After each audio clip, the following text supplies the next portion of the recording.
Ice cream, അങ്ങനെ പല പല കാര്യങ്ങളുണ്ട്. 24 മണിക്കൂറും പുറത്തുകൂടി കറങ്ങി നടക്കുന്ന ആണുങ്ങൾക്ക് ഈ അടുക്കളയുടെ 4 കെട്ടിനുള്ളിൽ കഴിയുന്ന ഞങ്ങൾ സ്ത്രീകളുടെ മനസ്സറിയില്ല. ഞങ്ങൾക്കുണ്ട് ഇങ്ങനെ പല ആഗ്രഹങ്ങളും. എടി, ഞാൻ പുറത്തിറങ്ങി നടക്കുകയാണെങ്കിൽ അതെന്റെ ജോലിയുടെ ഭാഗമായിട്ടാ, അല്ല സൂഹിക്കാനല്ല. നീ ഈ വീടിനകത്താണെങ്കിൽ അത് നിന്റെ ജോലിയുടെ ഭാഗമായിട്ടാണ്.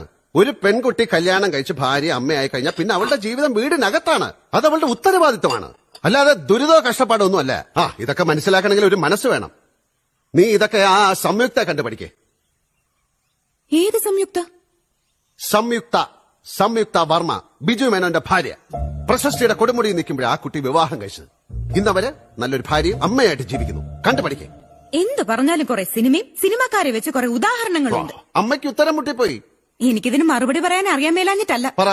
പറ, ഞാൻ പറഞ്ഞാൽ എന്താ തെറ്റ്? നീ പറ. അതെ, നിങ്ങൾ ഈ പറഞ്ഞ സംയുക്ത വർമ്മയുടെ ഭർത്താവ് ബിജു മേനോൻ ആള് മിടുക്കനാ. കോടിക്കണക്കിന് രൂപയാ സമ്പാദിക്കുന്നത്. സംയുക്തയ്ക്ക് വീട്ടിൽ ജോലിക്കാര്, കാറ്, ഡ്രൈവർ, അങ്ങനെ എന്തെല്ലാം സൗകര്യങ്ങളാ കൊടുക്കുന്നത്. അതും കൂടാതെ അവരെ ഇടയ്ക്കൊക്കെ വിദേശ രാജ്യങ്ങളിൽ ടൂറും പോവാറുണ്ട്. ഈ ഇടയ്ക്ക് ബിജു മേനോന് തിരക്കായതുകൊണ്ട് സംയുക്തയും മകനെയും തന്നെ അമേരിക്കക്ക് വിട്ടു.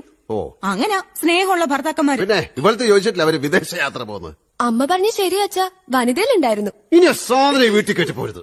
ഒരു വനിത അതുവരെ എങ്ങനെ പോയെന്നറിയോ? വിമാനത്തിൽ. പിന്നെ അമേരിക്കയിലേക്ക് വിമാനത്തില്ലാതെ ഓട്ടോറിക്ഷ പോകാൻ പറ്റുമോ?